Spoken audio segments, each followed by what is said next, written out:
Oh, jadi bilang kita nggak bisa panggil presiden karena KPK rumpun eksekutif. Nah, kasus pagar laut ini membuktikan kepada kita kekacauan administrasi negara. Dan salah satu menuju ke arah sana harus dimulai dengan mencopot Kapolri yang sekarang. Ya, mohon maaf saja, Kapolri kita yang sekarang ini suksesnya apa? Kita melangkah itu bukan karena kebencian terhadap Jokowi sebetulnya. Tapi kita membenci praktek korupsi dan nepotisme yang merajalela. Tapi bahwa KPK ditempatkan sebagai rumpun eksekutif, ya ada. Tapi bahwa KPK nggak boleh manggil presiden, nggak ada. Nah, itu yang saya tanyakan. Nggak ada. Ya, kita bersepakat bahwa ini harus kita laporkan. Keputusan yang melakukan oleh Pak Bahlil ini, seperti yang disebutkan oleh Pak Dasko, tidak atas kemauannya Pak Prabowo. Gitu loh. Jangan-jangan nanti pemerintahan Pak Prabowo jadi pemerintahan cuci piring.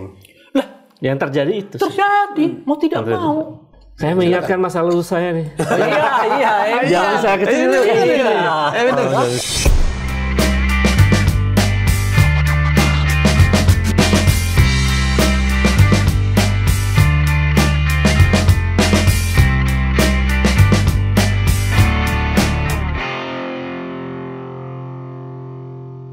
Aduh, terima kasih loh Bang Ray. Aku yang terima kasih, soalnya berkali-kali mampir ke sini dan disuguhin sate. Ini ada menu baru nih soalnya. Iya ini. Biasanya onde-onde. Biasanya telepon. Ini sekarang onde-onde. Ya. Nah, onde-onde ini dulu kita waktu di pesantren sering berlomba sama teman. Coba kamu hitung. Ini ada 2 onde-onde kita taruh di sini. Coba yang mana yang ganjil dan mana yang genap. Ini bisa 2 hari 2 malam tuh nggak selesai. Yang mana yang ganjil dan mana yang genap. Hafalan alfiahnya hilang. Tapi terima kasih loh. Sama-sama, saya yang terima di kasih. sini, motor sekelangkong ini. Saya kangen. Padahal udah baru berapa waktu ya Bang Ray kesini ya? Ya mungkin ya udah 3 minggu atau 2 mingguan lah ya. 2 mingguan ya. Iya, kangen. Karena gini loh Bang Ray, banyak sekali itu kemarin orang makan sate itu ngobrolin soal laporannya Jokowi itu loh, laporannya masyarakat terhadap KPK melaporkan Pak Jokowi. Yang berhubungan dengan Pak Jokowi. Iya, yang berhubungan dengan Pak Jokowi itu banyak loh. Kan dulu kan yang sebelumnya itu yang OCC Arfi. Mungkin sekarang ada tambahan. Ada betul. Nah yang terakhir itu kan yang soal pagar laut itu Pak Jokowi juga yang laporin. Ya memang sih kalau lihat dari rentangnya itu kan pagar laut itu kan sangat mungkin memang terbangun dari zaman beliau jadi presiden kan. Ya. Jadi wajar kalau ada yang itu yang sudah bisa diyakini benar ada kesulitan. Kok ada SHM dengan SHAGU di dalamnya? Nah itu dia. Kalau mungkin di pagarnya tok gitu, nggak ada SHM-nya, SHAGU-nya, orang mengatakan ini orang nakal gitu. Ya. Tapi kalau sampai tanah di coupling gitu loh, laut di coupling. Kalau tanah itu laut. Karena alasannya sejak 2000 berapa katanya, 2018 dulu katanya itu daratan gitu. Tapi kan dari peta satelit nggak terlihat ada daratannya di situ. Dari mana ceritanya? Berarti bukan PPAT pencatatnya, itu PPAL. Pejabat pembuat akta laut. Tapi saya melihatnya begini, Cak. Gimana? Kan ini yang saya juga agak banyak ingatkan kepada kita semua ya. Ini kan selama 5 tahun terakhir kita didejali terus oleh survei dengan tingkat kepuasan kepada Pak Jokowi. Ya katanya 70, terakhir ini kan 80% kan. Nah, tapi selalu saya katakan is okay, tingkat kepuasan 80%, 70%. Tapi apa sih yang ditinggalkan oleh Pak Jokowi kepada kita yang basic loh ya, yang prinsipil gitu. Nah, kasus pagar laut ini membuktikan kepada kita kekacauan administrasi negara. Bagaimana kok tiba-tiba laut di coupling, laut ada SHAGU-nya, padahal udah jelas-jelas ada putusan Mahkamah Konstitusi yang mengatakan tidak boleh gitu ya. Ada SHM-nya dan sebagainya yang sekarang dilihat lahir di eranya Pak Jokowi. Semua produk-produk itu dan itulah hubungannya nanti dengan soal pelaporan orang terhadap kasus ini yang dikait-kaitkan dengan kalau Pak Bang Ray lihat yang sudah lapor-lapor dari kemarin mulai dari OCC RP segala macam itu sudah ada yang diproses gak sih? Saya belum dengar informasi ada kelanjutan, tapi untuk ini mungkin lebih tepat lagi kalau kawan saya yang kebetulan malam ini dia mau ke sini juga katanya. Oh, siapa itu? Janjian kita. Yang orang melaporkan itu. Saya kan cuma mendampingi beliau. Aku ingat. Yang beliau dosen UNJ. UNJ. Oh, tadi harus sih memang. Iya, jadi Assalamualaikum. ini dia nih. Pak Aca. Monggo. Ini Bung Reni kasih tahu. Ayo. Katanya ada sate yang enak di sini. Iya. Di sini Bung Ubed bukan hanya satenya yang enak, tapi harus berbicara demokrasi. Jadi ini tempat paling demokratis. Tidak. Jadi ini warung, Mas. Dulu saya bikin warung ini biasa aja. Ya warung aja lah. Tapi lama-lama orang tuh ngobrol ini ngobrol itu. Nah saya punya banyak pertanyaan. Akhirnya saya ngundang Bang Rai. Ini saya jadi ingat mazhab Frankfurt nih. Itu gimana tuh? Jadi ada Habermas di Jerman itu kan. Dia bilang kalau ada warung kopi, ya sejenis inilah warung sate. Terus dia membicarakan isu-isu publik, soal rakyat, soal negara. Ini masuk kategori public sphere. Oh iya. Public sphere yang luar biasa ini. Besok mau saya tulis di situ, sate demokrasi public sphere. Iya. Ini kan lagi ngobrol sama Bang Rai tadi, karena kan banyak orang ngobrolin soal laporannya Pak Jokowi itu. Nah terus kan Bang Rai tadi ingat, ada orang yang melapor-lapor itu. Nah itu gimana Mas? Oh panjang ceritanya ya. Baitul Badrun yang banyak lapor katanya. Betul. Jadi ya sekitar 3 tahun lalu sih, tahun 2022 Januari, Cak. Itu kita diskusi ya di Matraman, agak panjang diskusi dan ngobrol, kemudian ternyata memang pada saat itu masih begitu kuat ya Jokowi. Tapi kita menemukan beberapa indikasi dan data yang menunjukkan bahwa memang ada pola yang sangat jelas yang kita sebut sebagai dugaan korupsi, kolusi nepotisme. Jadi ada setoran-setoran dari oligarki, tapi nggak langsung ke dia nih, tapi lewat anaknya dalam bentuk transaksi saham misalnya. Kemudian ada kucuran dana, macam-macam. Termasuk private jet kemarin itu juga. Iya, termasuk yang terakhir private jet dan macam-macam itu. Kita berpikir keras, ini apa iya gitu. Ini prosesnya normal apa enggak itu. Kekayaannya dari mana sih mereka itu. Kalau kita kemudian cari data dan ditemukan tuh pergeseran kepemilikan saham. Wah, ini apa nih Mas? Wah, silakan. Itu wah, teh hangat nih. Itu air minum Mas, tapi isinya separuh. Oh, tidak full. Ini kalau ingat Cak Imam yang jelas bukan gratifikasi. Bukan gratifikasi ya. Tidak full. Nah benar kan tidak benar. full. Ya ini teh. Ini ya, ada ramuan khusus nih dari Cak Imam ini kayaknya. Nah, terus. Jadi karena data-datanya cukup valid dan kita menemukan data pergeseran saham itu, maka kita bersepakat bahwa ini harus kita laporkan. Karena ini masuk kategori kan sering orang menganggap bahwa korupsi itu memakan uang negara, uang APBN. Ya. Padahal dalam undang-undang tipikor itu suap, gratifikasi juga masuk korupsi sebetulnya. Nah kita melihat kasus itu gratifikasi dalam bentuk saham. Lalu ternyata juga kita menemukan beberapa informasi yang sangat valid bahwa tidak hanya gratifikasi dalam bentuk saham, tapi juga ada transaksi pergeseran uang di situ. Nah itu yang kemudian kami ya dengan Bismillah datang ke KPK itu. Dan menurut Pak Ubaidillah itu cukup menjadi bukti karena begini KPK bilang tidak ada bukti. Kan KPK pertama bilang merespon nih, ya. Kita dipanggil lagi sampai 3 jam kalau nggak salah. Terus mereka mengatakan ini tidak ada pejabat negara Mas, karena yang Mas dilaporkan tuh Kaisang, Gibran. Padahal yang di dalam teks tulisan kita itu, yang kita laporkan itu Presiden. Jadi Pak Jokowi.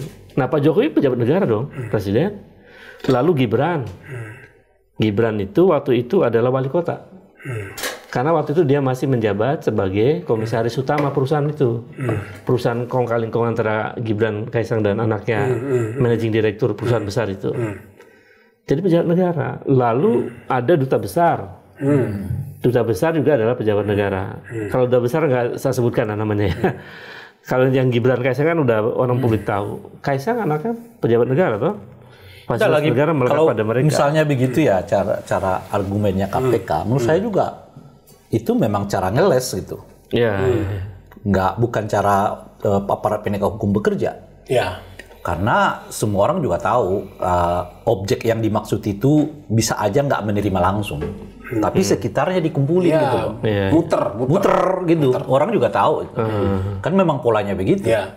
Nah, jadi kalau dia mengatakan kan yang Anda laporkan ini bukan pejabat negara, kan dari mereka yang diindikasi, diusut, diselidiki, mengapa orang-orang ini mendapatkan keistimewaan dalam hal, katakanlah misalnya pendapatan ya.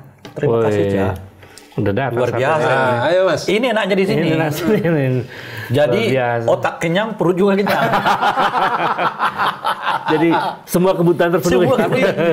Ini porsinya diturunkan kayaknya nih. Ini kenapa nih kok jadi 5 tusuk nih? Iya. Rasanya kan 10. Wah, kamu nih menyesuaikan sepertinya nih. Jangan ikut korupsi juga.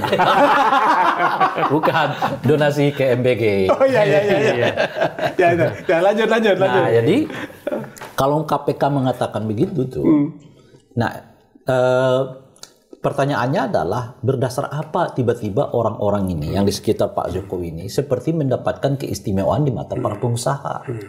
Kan itu artinya karena dia dekat dengan kekuasaan. Nah, itulah yang diselidiki oleh KPK mestinya. Apakah setelah misalnya ada transaksi ini, transaksi itu, pengusaha tertentu mendapat kemudahan macam-macam dan sebagainya. Kan itu ini betul. Jadi kalau KPK mengatakan ini nggak ada aparat negaranya loh, itu kan memang cara mereka ngeles, bukan cara penegak hukum. Itu bisa masuk ini, trading influence. Berdagang pengaruh. Betul, karena pengaruh ayahnya. Kalau saya kan berdagang sate, Mas. Nah, itu bedanya jelas. Iya. Apakah sate punya pengaruh?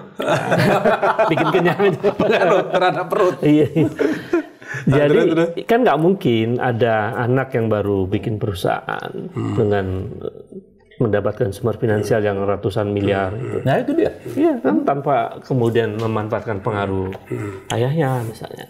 Nah, itu yang kita sebut tadi, itu udah cara KPK ngelak sebetulnya. Ngeles. Untuk tidak melanjutkan kasus. Jadi kalau tadi Cak Imam menanyakan, ada nggak bukti-buktinya? Ya jelas kita nggak bisa langsung. Nah, ini yang perlu mungkin dulu kita ulang-ulang lagi nih, Cak.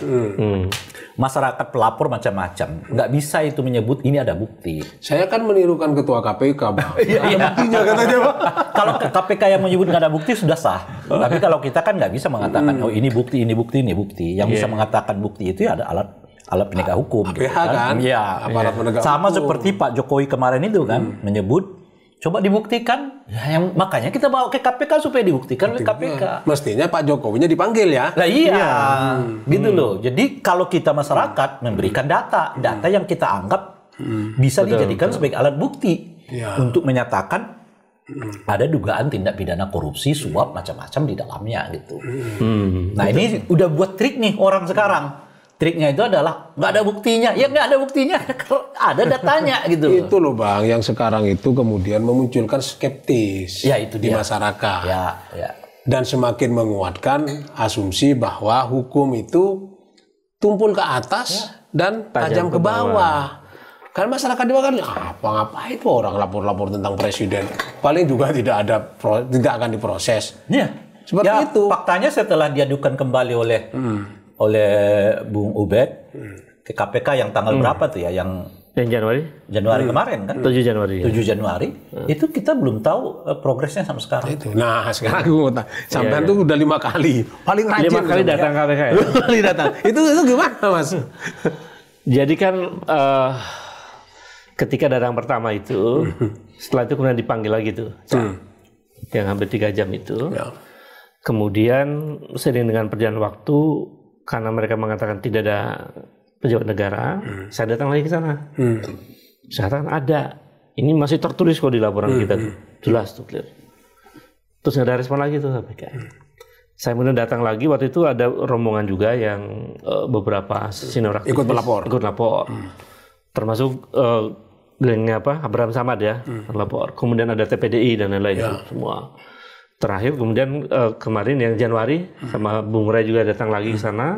Lalu setelah itu banyak lagi tuh yang datang. Jadi sebetulnya kalau kemudian dikatakan bahwa KPK menunggu laporan masyarakat, sudah terlalu banyak laporan masyarakat tentang KKN-nya Jokowi itu. Jadi tinggal berani nggak KPK melakukan itu?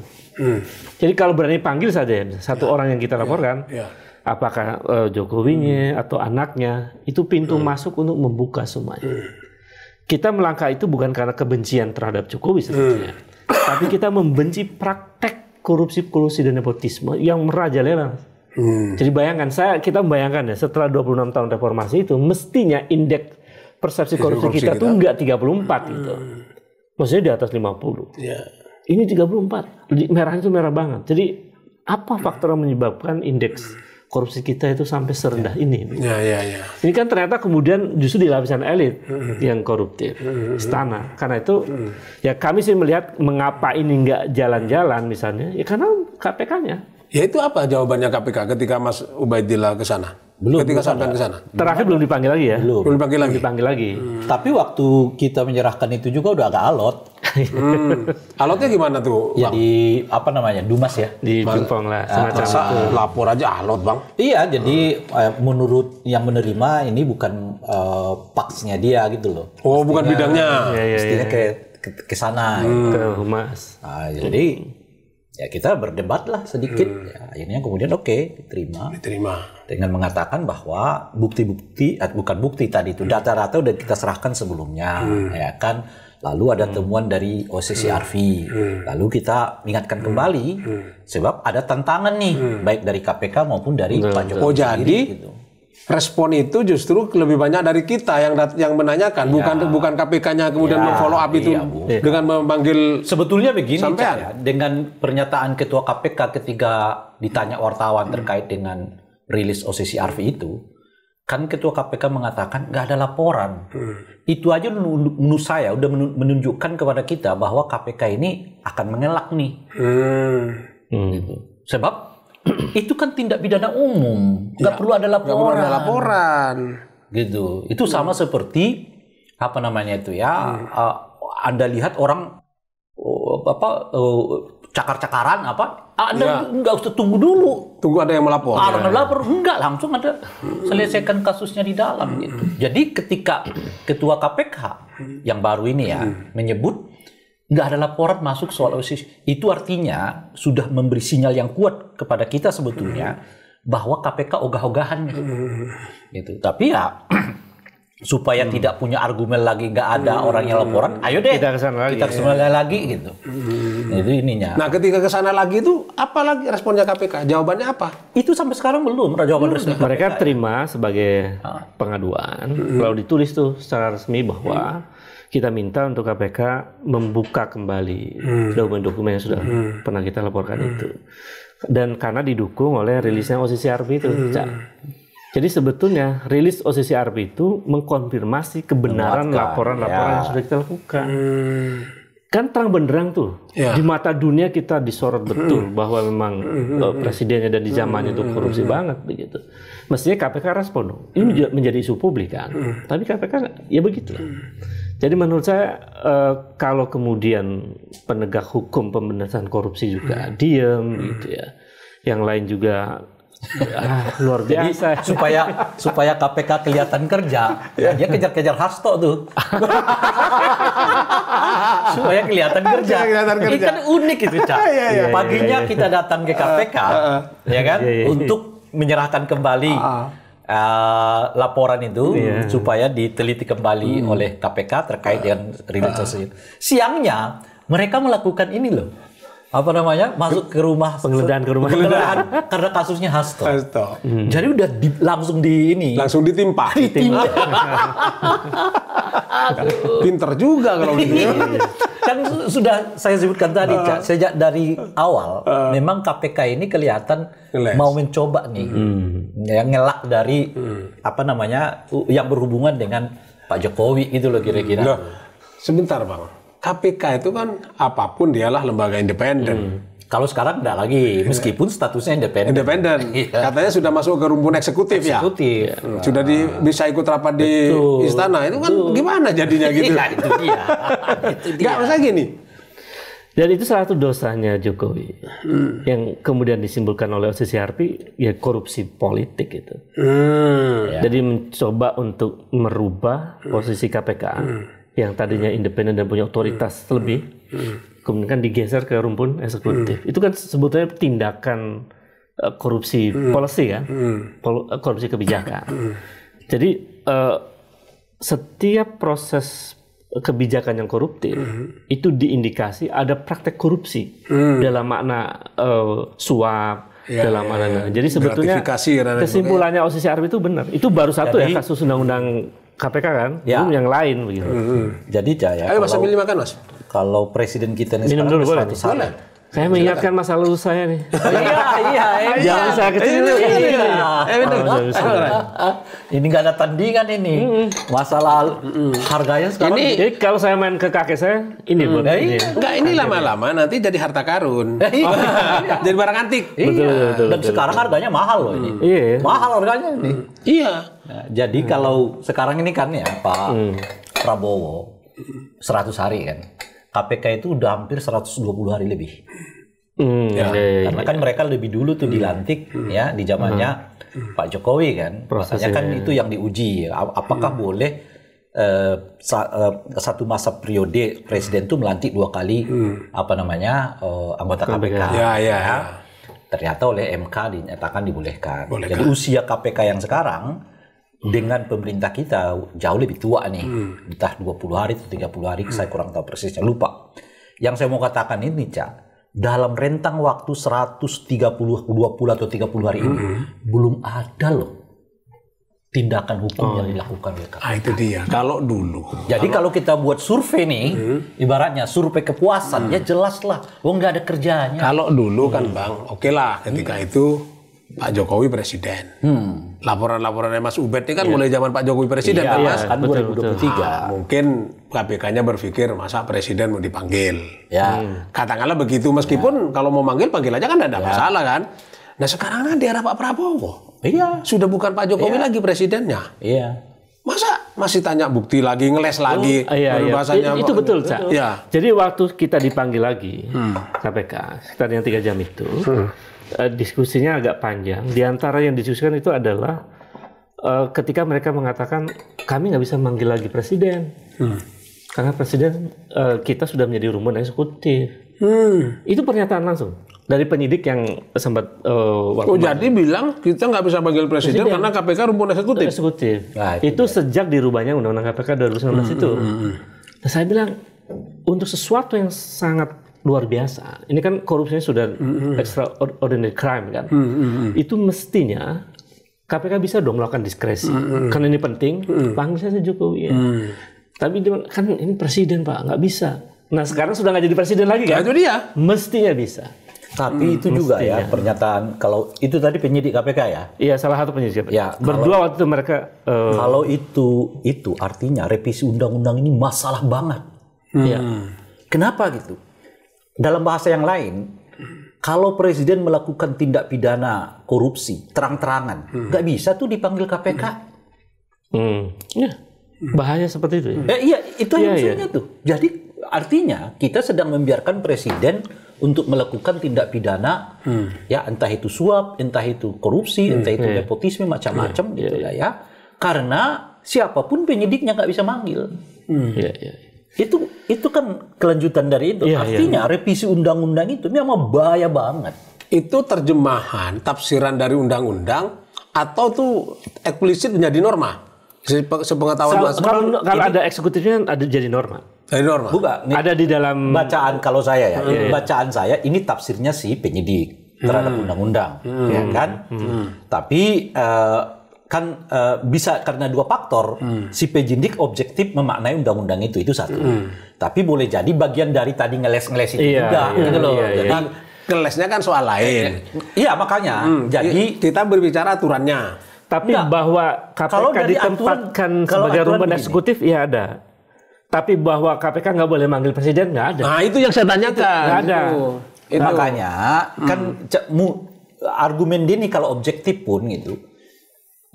Bisa dalam pengertian begini, karena mereka bagian dari pemerintah, ya kan, tidak mungkin mereka memanggil atasan mereka sendiri. Itu kira-kira tuh, ya kan, kecuali karena berdasarkan putusan yang lain. Misalnya dalam hal ini diputuskan oleh pengadilan.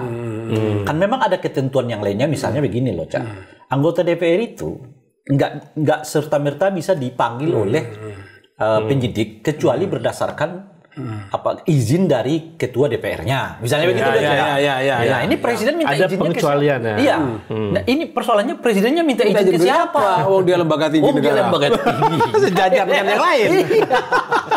Dia minta ke MPR. Izin ke Allah Subhanahu wa taala. Nah, itu dia.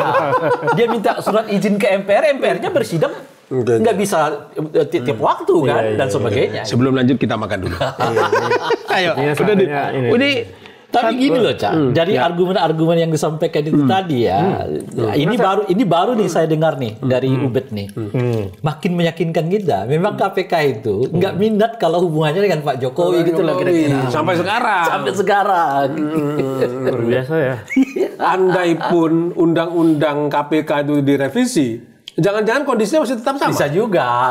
Nah, ini kan efek dari satu hal kan revisi undang-undang KPK. Satu halnya itu adalah soal seleksi kepemimpin komisioner KPK-nya. Yang saya dari awal kita kritik. Kan sekarang ini banyak mantan pejabat sebetulnya, mantan aparat penegak hukum. Ada dari kepolisian, kejaksaan, ada mantan hakim ya yang sekarang ini di KPK ini. Dan yang kepolisian misalnya seperti pimpinan KPK yang sekarang belum mundur loh dari institusi polisinya. Jadi mentalitinya ya mentaliti bawahan sebetulnya. Karena memang selama ini mereka bawahan. Satu bawahan Kapolri yang di atas Kapolri itu presiden. Ada yang bawahannya jaksa. Ada di bawahnya jaksa. Secara mentaliti mereka nggak siap untuk mengkoreksi pemimpin mereka. Di mana ada di tradisi di Republik ini bawahan bawa pemimpin ke pengadilan gitu loh. Kan hampir nggak ditemukan tradisi kayak begitu. Nah, akibatnya kemudian begitu pimpinannya yang apalagi yang paling tertinggi yang sekarang dihadapkan dengan masalah, ya mereka cari argumen-argumen gitu loh kira-kira. Yang istilah saya dulu sambil mengkoreksi Bawaslu ya, Cak ya. Ini Bawaslu ini kalau berhadapan dengan masalah kecil digedein badannya gitu loh kira-kira. Ini siapa? Ini kan Bawaslu, hebat saya ini ya. Tapi begitu ketemu masalah besar dikecilin badannya. Ini KPK juga begitu, Cak. Berhadapan dengan Hasto gini ya kan. Padahal Hasto siapa hari ini ya kan? Gini namanya lawan kita nih. Berani sama kita kan kira-kira. Begitu kita hadapkan dengan figur seperti Pak Jokowi. Aduh, saya nggak punya kewenangan. Nggak ada bukti. Kalau dia ya kan. Malah apesnya Mas Ubaidillah Badrun dilaporin. Oleh Joman kalau nggak salah ya Mas ya. Nah, gimana ceritanya tuh? Sekarang wamen. Gimana ceritanya tuh Mas? Kok jadi laporin itu? Jadi wamen sekarang ya. Oh, jadi wamen ya. Itu setiap kali ketemu pengen ngajak foto terus sama saya. Enggak, maksud saya gini, yang ditanyakan itu pasca dilaporin oleh Joman itu, Mas Ubaid pernah dipanggil nggak sama polisi? Enggak. Tapi bahwa rumah saya dipantau, bahkan sampai ke kampung, Cak. Didatangin. Rumah di kampung di Indramayu sana, datangin juga. Diancam di medsos. Masa itu ya? Iya. Tapi tidak ada panggilan dari polisi itu. Nggak ada ya? Nggak ada sampai sekarang. Karena mungkin nggak, kan laporkan itu harus semacam apa ya, legal standingnya harus pas toh. Misalnya saya melakukan pencemaran nama baik, ya. Kan mereka tuduhannya memfitnah. Ya. Kalau saya memfitnah, apakah saya memfitnah Jokowi? Jokowi kan harus jadi korban kan, berarti korban fitnah. Harusnya Jokowi dong yang melapor, bukan Joman. Betul. Jadi legal standingnya nggak benar tuh. Itu juga membuat mungkin polisi malas ya. Ini laporan apa sih? Kira-kira gitu. Dan mungkin juga secara struktural nggak ada hubungannya dengan Pak Jokowi kan? Iya, kan relawan itu. Iya kan Joman itu relawan yang secara struktural nggak ada hubungannya dengan Pak Jokowi. Misalnya Pak Jokowi itu kan bukan Dewan Pembina misalnya di situ. Iya betul. Iya kan? Betul. Tapi kalau yang sampean dipecat dari itu, dicopot dari itu baru. Kepala Departemen Sosiologi itu ada kaitannya dengan laporan apa enggak gitu loh. Kan benarnya juga itu. Ini kan baru ya. Jadi tanggal 7 Januari kita juga baru itu. Jadi rupanya mungkin mereka menganggap saya sudah selesai lah. Nggak usah ngomong-ngomong lagi ya kan. Iya. Tapi nurani kita, makanya kita bergabung dalam Nurani 98 itu. Nggak bisa diam. Kalau ada ya korupsi merajalela, demokrasi dirusak dan lain-lain. Makanya saya datang sama Bung Ray dan kawan-kawan, datang lagi KPK tanggal 7 Januari itu. Nah, seiring dengan itu kampus berubah menjadi PTNBH tuh.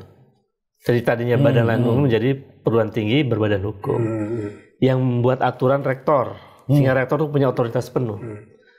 Nah, mungkin dulu kenapa saya tidak diberhentikan? Karena belum ada aturan baru yang bisa memungkinkan rektor melakukan otoritas itu.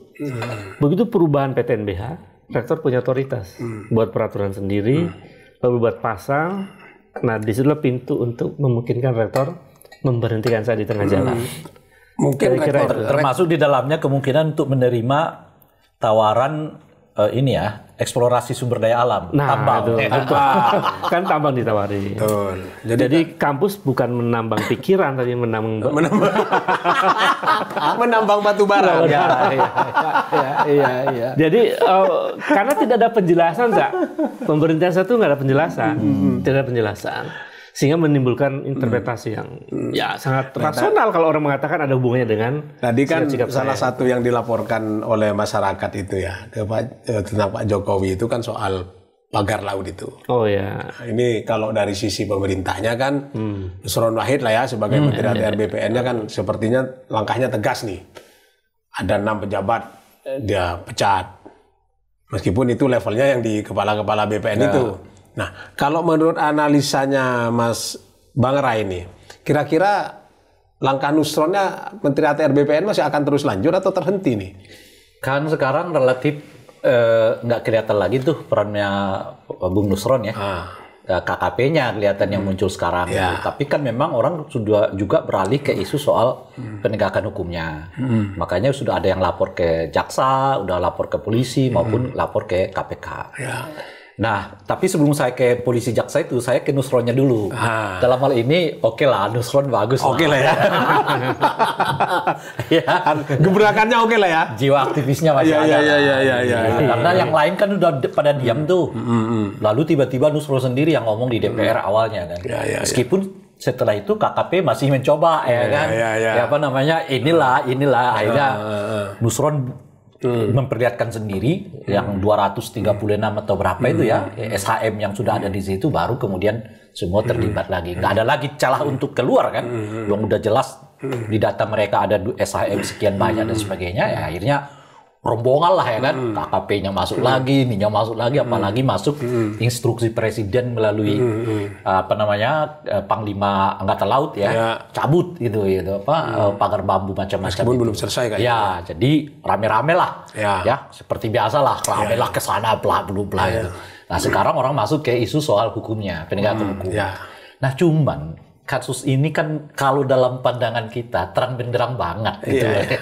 Itu dia. Seterang kita melihat sesuatu di bawah sinar matahari yang sangat terik gitu. Iya. Kan gini, jadi sudah ada matahari masih ada listrik. Ada listriknya gitu. Seterang itulah kita melihatnya gitu. Namanya jelas kan, namanya jelas. Itulah kalau dari perspektif kita kan, pandangan kita itu. Tapi sejauh ini yang melangkah dalam bacaan saya ya, yang melangkah lumayan ke angka 3-4 itu masih kejaksaan. Kalau kejaksaan udah manggil-manggil nih, polisi masih statement kan bahwa mereka udah terima, mereka udah melakukan penelitian macam-macam gitu, tapi belum ada pemanggilan, belum ada langkah. KPK-nya kemana? Wallahu a'lam bishawab. Lebih parah lagi berarti. Wallahu a'lam bishawab. Gitu. Jadi memang kita bingung dengan KPK yang sekarang. Maunya apa? Padahal orang yang merasa tersudut itu kan membuat pengacara, menyewa pengacara, dan pengacaranya bilang kan? Iya. Ya kan bilang pengacaranya itu, ini sudah ada izinnya segala macam. Artinya secara implisit ngakuin. Sebelum itu belum ada, Cak. Izin ini kan setelah pengakuan ada izin itu setelah Bung Nusron mengatakan itu udah terbit SHM-nya 230 atau 260 saya lupa. Barulah kemudian skenarionya berbalik lagi yang mengatakan itu dulu daratan. Nah, mulailah muncul soal yang menyebut udah melalui proses ini. Sebelumnya cerita itu nggak ada. Makanya Ini kasus terang benderang, ya, seperti melihat sesuatu di bawah sinar terik matahari yang sangat cerah. Iya. Gitu loh kira-kira. Yang jadi masalah, apa yang membuat KPK sampai sekarang seperti nggak minat dengan kasus ini. Masih ada cerita tentang hasto-hasto di kepala mereka. Padahal ini gimana? Apa yang nggak dilanggar di situ, Cak, di kasus Bambu ini? Kedaulatan jelas, ya kan? Kedua, birokrasi kita kacau balau seperti itu. Nggak jelas siapa yang ngeluarin izin macam-macam dan sebagainya. Belum lagi unsur-unsur yang disebut misalnya mengganggu kenyamanan masyarakat, ya kan? Itu macam sekali. Dan yang terakhir adalah soal dugaan adanya suap macam-macam di dalam proyek itu. Apalagi yang nggak terkena di dalam situ, apalagi, Cak? Kalau bahasanya Pak Mahfud itu, saya nonton berita-berita itu, ini perampokan. Ya. Pak Mahfud kan bilang begitu tuh. Persis. Nah, jadi kalau dihitung-hitung itu kasus korupsi perampokan itu sudah melampaui prediksi KPK 10% dari APBN. Jadi bayangkan tuh. Termasuk yang terakhir di persoalan ini. Jadi saya membayangkan kalau 10% saja dari realisasi APBN itu kan sekitar 300 triliun ya. Karena 3.000 triliun kan. Itu sudah cukup banyak bisa menghasilkan mungkin 3.000 profesor. Bayangkan betapa luar biasa korupsi. Ditambah lagi yang sifatnya gratifikasi tuh. Bisa lebih dari 300 triliun. Artinya ini kan kita ini kan orang bawah ya Mas Ubed. Pedagang sate dan yang datang ke sini kan juga tidak semuanya orang pintar lah ya. Banyak yang tanya-tanya juga. Kalau 10 bisa jadi lebih, yang pedagang sate lebih pintar dari kalau lebih 10% dari APBN itu itu kalau misalnya tidak terjadi korupsi atau bisa dapat diturunkan menjadi 5% aja. Dampaknya ke masyarakat kan luar biasa. Gede banget kan ya. Luar biasa. Bisa dialokasikan untuk beasiswa, bahkan untuk perumahan untuk rakyat kecil, bisa buka usaha sate Madura di mana-mana. Itu tadi berapa? 300 triliun kan? Iya. 300 triliun itu sangat bisa menunjang itu. MBG. Sangat bisa. Iya, karena butuhnya 470 sekian triliun setahun. Kalau dia tambah dengan 270 triliun kasus yang timah. Luar biasa. Belum lagi pajak sawit yang katanya mau dikejar itu ada 300 triliun yang ngemplak. Banyak banget kan. Makanya nggak perlu lagi pemerintah atau ketua DPD kan. Ketua DPD saat itu yang minta uang zakat itu dia. Nggak perlu. Anda kejar aja tuh kerugian negara di yang korupsi itu. Jadi pada titik ini sebenarnya memerlukan keberanian Prabowo. Nah itu dia Mas. Jangan hanya gagah pidato kata pidato itu dia. Yang kita herankan itu kenapa kok KPK-nya begitu gitu loh. Kan saya tadi cerita Cak ya. Ini ya kalau KPK sekarang selain desainnya, masalah ini sekarang desain KPK yang manut ke eksekutif. Tapi proses seleksinya juga menurut saya itu masalah itu yang saya sebut. Itu yang saya sebut tadi kan Cak. Setidaknya 3 dari 5 unsur komisioner KPK ini adalah orang-orang yang mentalitinya memang bawahan gitu. Kan 1 polisi, 2 1 jaksa, 1 hakim. Jadi apalagi yang polisi, 2 level tuh. 1 Kapolri, 1 adalah presiden. Gitu. Nah kalau nggak ada instruksi jelas dari dalam hal ini tentu Pak Prabowo sekarang untuk misalnya segera KPK bergerak, ya mereka ya begini-begini aja. Ya kasus pagar laut, ya kita jaksa loh Pak. Kalau polisi sama kan, polisi juga polisinya yang dibentuk oleh yang dilantik oleh Pak Jokowi dulu gitu. Sampai sekarang masih dilanjutkan oleh Pak Prabowo. Maka saya katakan di beberapa tempat, kalau Pak Prabowo berkeinginan untuk melakukan reformasi institusi polisi, salah satunya kan udah dilakukan oleh beliau. Sekarang nggak lagi di bawah presiden langsung, tapi ditempatkan di Menko, keamanan dan pertahanan itu loh, apa istilahnya itu. Nah, tapi itu nggak cukup. Nah, harus ada reformasi institusi polisi yang lebih detail, dan salah satu menuju ke arah sana harus dimulai dengan mencopot Kapolri yang sekarang. Mohon maaf saja, Kapolri kita yang sekarang ini suksesnya apa? Kecuali kita makin lihat hari demi hari polisi makin ramah dengan penggunaan senjata yang tidak tepat, ya. Bahkan di antara mereka udah saling tembak menembak gitu ya. Lalu soal suap terakhir terakhir yang kita dengar orang yang memalak dipungli ya, bukan hanya warga negara kita, warga negara asing pun sekarang. Jadi hampir tiap hari kita membaca berita-berita yang negatif yang berhubungan dengan tindak tanduk anggota kepolisian. Makanya saya ngutip apa yang disebutkan oleh YLBH itu, ini bukan lagi oknum. Kalau udah hampir tiap hari kita baca yang kayak gitu ya, ini udah kultur. Dan kultur ini yang dibiarkan oleh, menurut saya ya, oleh Kapolri yang sekarang. Kenapa? Karena terlalu sibuk ngurusin politik. Makanya saya bilang, ini polisi Kapolri yang sekarang, cocoknya itu ketemu sama Pak Jokowi diriin partai politik gitu loh, Pak. Suruh buat aja kalau gitu. Ya itu dia. Saya usulin begitu. Jadi Kapolri yang sekarang ketemu Pak Jokowi diriin partai politik gitu loh kira-kira. Karena peran polisi dalam berhubungan dengan keamanan, pertahanan dan tentu saja menjaga integritas ya kepegawaian macam-macam relatif nggak terlalu kita dengar. Nah, kita bicara pagar laut itu kan ada kaitannya dengan PIK 2 kan. PIK 2 kan. Itu katanya mulai dari Maret 2023 ditandatangani Pak Jokowi itu ya. Udah lama. Itu PSN. PSN-nya kan.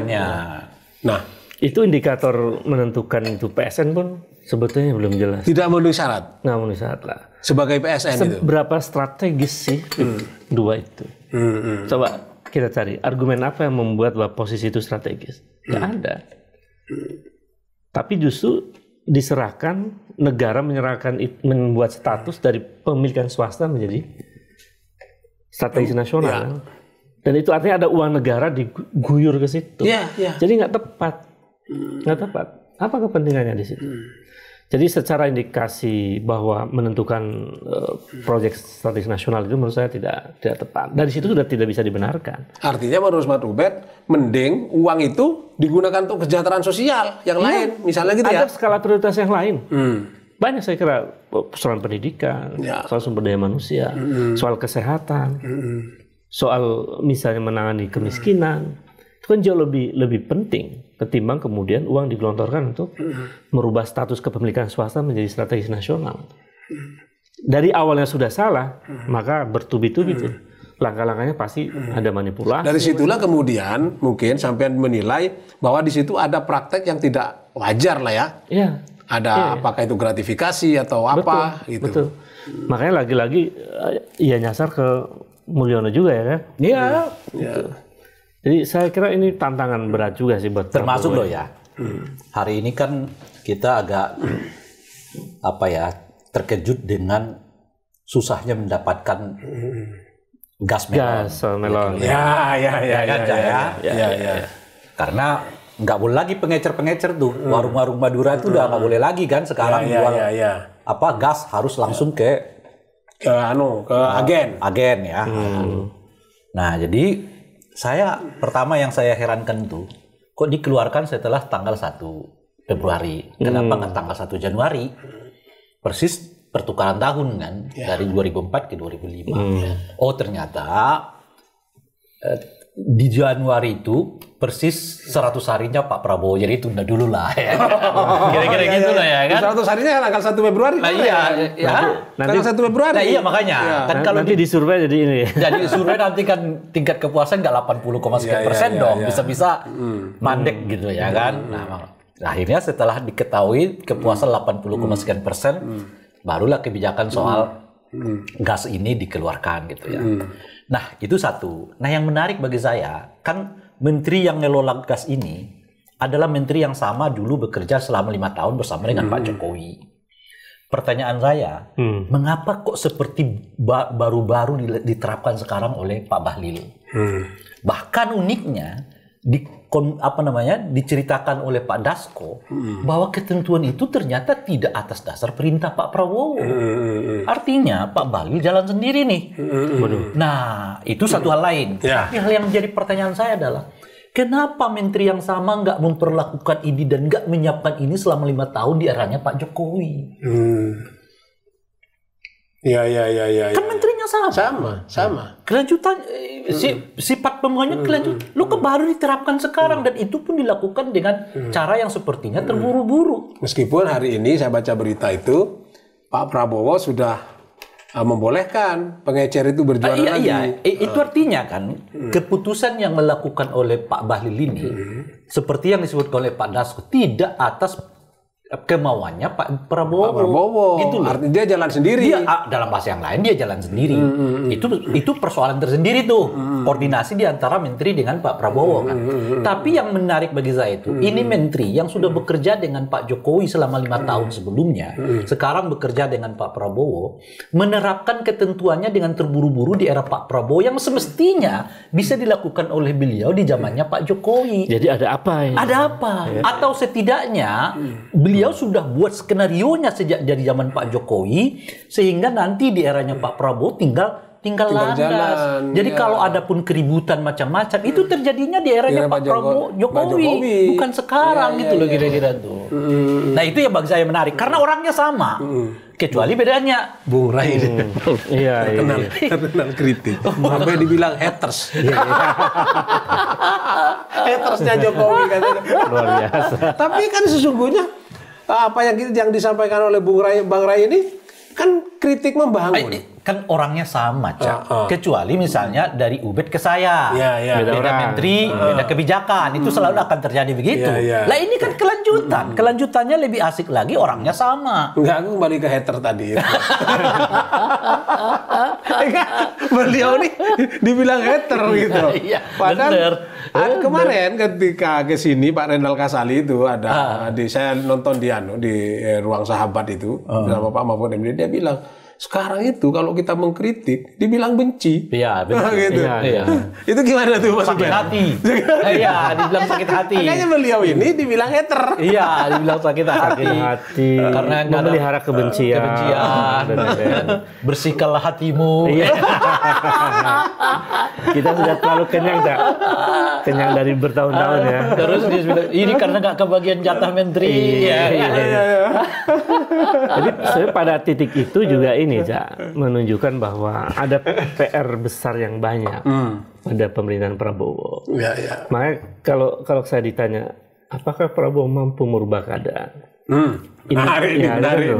Maka indikatornya sebetulnya banyak.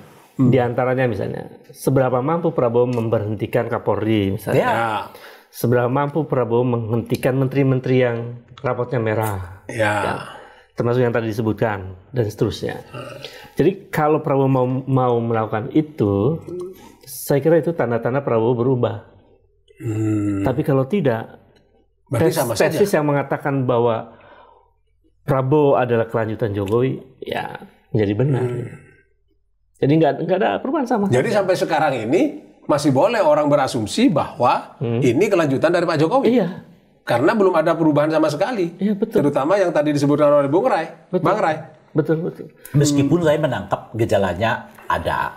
Ada ya? Ya. Ada misalnya pagar bambu yang beliau yang dibongkar lah ya. Meskipun sampai sekarang kita menunggu proses hukumnya gimana gitu ya. Nah yang kedua faktanya dalam beberapa hari ini dia menegur Bahlil kan. Padahal Bahlil dikenal menteri yang sangat dekat dengan Pak Jokowi. Gitu, kan. Di dalam konteks itu juga pertanyaan saya tadi, kenapa di zamannya Pak Jokowi Bahlil nggak ngeluarin kebijakan ini gitu loh kira-kira? Lalu dikeluarkan di zaman Pak Prabowo. Di zamannya Pak Prabowo. Padahal menterinya sama. Apa karena kita tanggal 7 Januari ke KPK ya? Oh bisa jadi Mas. Bisa jadi tuh. Masih ada aja nih. Tapi kalau kita bawa bahasa yang lebih makro ya. Memang nggak bisa tidak Pak Prabowo harus mengubah ini juga. Ini yang saya sebutkan tadi, kita terlalu bobokkan kepuasan kepada Pak Jokowi 30, 70, 80%. Dengan survei itu ya. Dengan survei itu lupa menata hal-hal yang sangat prinsipil yang sekarang dihadapi oleh Pak Prabowo. Gimana logikanya kok bisa laut ada surat SHM? Semenjak kapan? Semenjak kapan? Kan? Tapi itu terjadi katanya sejak dari Pak Jokowi kan. Itu menurut saya bukan satu-satunya loh kasus pagar bambu di Tangerang itu, Cak ya. Kita dengar ada di laut sana, Bekasi juga ada. Iya. Gimana logikanya? Gimana penjelas? Artinya, selama di dalam kepemimpinan Pak Jokowi, tidak ada tuh yang disebut dengan reformasi birokrasi itu, gitu loh. Apalagi reformasi mentality birokrasi. Jadi reformasi strukturalnya, fungsionalnya nggak kelihatan, apalagi kulturnya. Ya kulturnya tetap kultur yang harus dilayani, bukan melayani. Jadi Bang Ray masih tetap punya harapan lah ya terhadap Pak Prabowo ya. Nah, saya gini, Cak Imam, bukan soal harapan ini.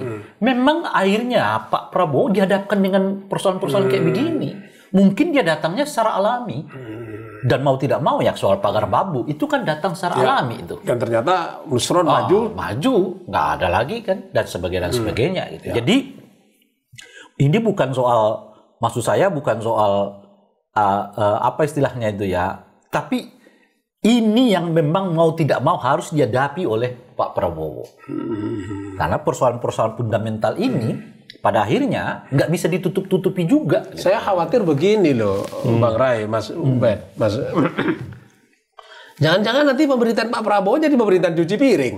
Lah, yang terjadi itu. Terjadi, mau tidak mau, Cak. Karena itu yang kita sebut, Pak Jokowi tidak membangun hal-hal yang prinsipil di dalam bangsa dan negara ini.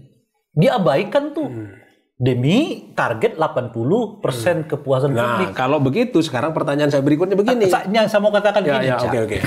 Ini yang saya mau ingatkan kepada kawan-kawan yang dekat dengan Pak Prabowo.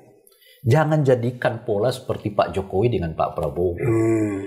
Pak Jokowi dengan gayanya itu mungkin bisa ditutupi. Kan tingkat kepuasan 80% dengan wajahnya yang kelihatan sederhana, baju yang seperti ini. Orang merasa klop. Dengan Pak Prabowo belum tentu. Nah, saya lihat mekanisme kerjanya ini sama. Ya kan? Yaitu lambungkan tingkat kepuasan kepada Pak Prabowo, lalu lupakan hal-hal yang fundamental yang dihadapi oleh bangsa ini gitu. Itu nanti Pak Prabowo terlalu terlena yang kemudian terjadi seperti yang oleh Cak. Oleh karena itu alami aja. Pak Prabowo menurut saya orang yang mungkin lebih senang hal-hal yang alami dibandingkan yang terlalu dikreasi, dipoles-poles. Sebab orang-orang yang moles Pak Prabowo sekarang juga adalah orang-orang yang dulu kerja dengan Pak Jokowi, yang juga memang bagian dari kerjaan mereka itu adalah memoles citranya Pak Yang jadi Jokowi. masalah itu kan begini nih, ya Mas Ubed ya. Kalau benar nanti pada akhirnya pemerintahan Pak Prabowo ini menjadi pemerintahan cuci piring, sementara piring kotornya banyak banget, dan tradisi dalam perpolitikan kita itu kan maksimal bekerja kan 2,5 sampai 3 tahun. Apakah kira-kira bisa selesai ini? Lalu apa yang akan diwariskan oleh Pak Prabowo atau akan ditinggalkan Pak Prabowo di periode pertama nantinya? Itu Mas. Gimana tuh Mas? Nyuci piring itu bisa bersih kalau ada sabunnya. Ya. Atau lu pakai abu gosok. Pertanyaan saya, sabun sama abu gosoknya ada enggak? Kan gitu. Sabun itu apa? Aparat penegak hukum. Ya. KPK. Ya, benar. Ya kan? Benar. Kejaksaan.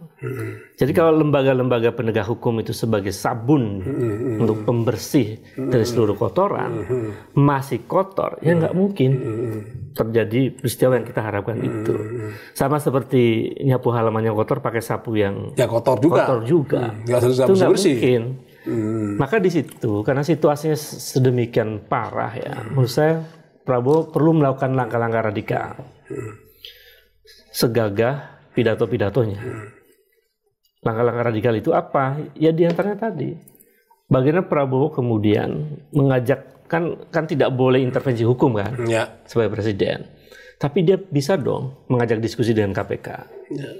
Persoalan loh, zamannya Pak Jokowi aja diundang ke rapat ke istana. Bisa datang ke istana. Kan? Apalagi Prabowo bisa melakukan itu. Kan undang-undangnya belum berubah. Betul. Jadi memungkinkan itu. Jadi bagaimana langkah-langkah Prabowo untuk membuat sabun-sabun itu bekerja? Jadi kalau misalnya ada orang mengatakan bahwa Pak Prabowo langkahnya yang begini, yang sekarang ini itu adalah sebuah strategi, sungguhnya strategi yang lebih besarnya masih dia simpan. Itu ada benarnya juga atau justru salah itu menurut Bang Ray? Gimana Bang Ray?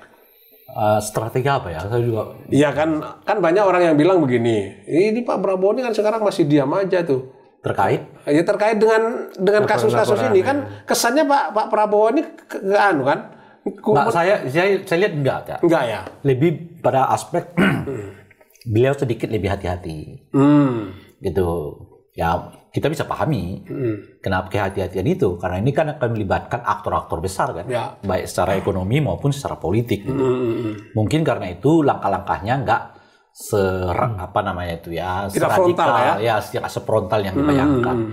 Dan misalnya seperti yang kita sebutkan tadi, kasus pagar bambu di Tangerang itu kan terang benderang lah kalau menurut kita, tapi kan kelihatan dicicil nih sama Pak Prabowo gitu. Karena saat misalnya pembongkaran tidak dilakukan oleh KKP, tapi dilakukan oleh Angkatan Laut misalnya begitu ya. Artinya ada sesuatu yang perlu tetap dikoordinasi oleh Pak Prabowo. Artinya apa? Artinya memang Pak Prabowo harus dikelilingi orang yang betul-betul bekerja untuk dia gitu loh. Kalau KKP ini kan dulu juga menterinya Pak Jokowi. Jadi memang langkahnya Pak Prabowo saat ini ya, langkahnya itu dia memang betul-betul mengambil langkah pelan dulu. Itu yang saya sebutkan tadi. Kan kalau menteri yang KKP ini kan menterinya Pak Jokowi dulu nih. Ya. Bahlil menterinya Pak Jokowi dulu nih. Kan nggak secara frontal. Dikatakan dia nggak langsung tegur KKP-nya, tapi langsung diterjunkan kayak Nusronnya kata begitu ya. Nusron, karena menteri itu benar menteri yang dilantik dan diambil oleh Pak Prabowo. Kan? Atau TNI Angkatan Laut. Dia nggak negur Bahlilnya, tapi melalui Dasko dia menyebut itu bukan perintah saya, gitu kan kira-kira gitu loh, Cak. Nah itu yang saya sebut tadi bagian. Tapi kan sesungguhnya suara-suara untuk mengganti Kapolri itu kan udah lama sekali di suara. Iya itu salah satunya. Kok Pak Prabowo belum mengambil langkah itu karena momentumnya belum tepat kan? Kalau seorang presiden tidak berani melangkah tegas, itu bisa jadi dia diikat oleh sebuah komitmen. Bisa jadi ada komitmen khusus dengan Jokowi. Mas Bowo, jangan berhentikan Kapolri ya. Ini umpama ya, Cak. Bang, ini intonasinya persis banget. Oke. Saya niru ya kan. Persis banget intonasinya. Oh iya, menjiwai betul dia. Ternyata begitu, bisa jadi kenapa Prabowo tidak melakukan upaya-upaya yang radikal itu. Jadi kan ketidakberanian itu biasanya karena diikat. Nah, itu bisa jadi faktor itu. Yang kedua bisa jadi Prabowo lagi nunggu waktu yang pas begitu. Nunggu momentum ya. Yang ketiga bisa jadi memang Prabowo nggak berani gitu loh. Aslinya bisa jadi juga kan, namanya juga tafsir analisis. Ya, tinggal nanti yang tahu ya Prabowo. Mungkin sekali-kali bisa saya Imam panggil Prabowo sih. Saya makan sate. Sudah bolak-balik. Oh iya. Utusannya. Dan saya selalu bilang mudah-mudahan Pak Prabowo nonton. Oh ya. Kalau nonton kan seenggak-enggaknya mendengarkan penjelasannya Bang Rai. Kan masukan. Iya. Masukan. Kritik konstruktif. Loh kita kan nggak punya kebencian terhadap bangsa ini. Kita untuk Republik. Kita lakukan semata-mata untuk kebaikan kan, untuk Republik ini kan begitu. Apalagi merah putih. Merah putih. Madura, Pak. Luar biasa. Iya. Terima kasih lah kalau gitu nih. Sama-sama aja. Sama-sama. Wah, nggak kerasa nih, hampir 1 jam kita ngobrol ya. Tapi enak juga satenya. Jangan bosan-bosan datang ke sini. Insya Allah. Kali ini gratis tapi datang lagi bayar. Insya Allah. Iya, jadi tagline-nya begitu. Betul. Karena gratis, pulang bayar. Apalagi makanannya bergizi kayak gitu. Iya. Apalagi ada tambahan menu. Oh, betul. Oke, Bang Rai, terima kasih, Mas Ubed, terima kasih. Sama-sama, Matur sekelangkong para pemirsa yang sudah menonton Warung Sate Demokrasi. Rupanya hampir 1 jam saya bincang-bincang dengan beliau berdua nih. Memang kalau kedatangan Bang Rai, apalagi ini tambah Mas Ubed, wah terangsang kita itu untuk terus bertanya mengenai situasi kebangsaan kita. Karena apa? Orang yang makan di sini itu selalu ya makan, ya sambil berkeluh kesah. Nah itu yang saya tampung, kemudian saya salurkan lagi ke para ahlinya ini. Katanya fas'alu ahla dzikri in kuntum la ta'lamun. Luar biasa. Tanyalah kepada pakarnya kalau kamu tidak tahu.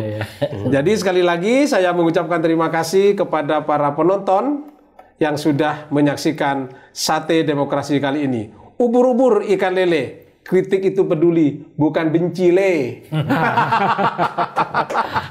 Saya Cak Imam sekali lagi Matur Kelangkong undur diri. Assalamualaikum warahmatullahi wabarakatuh.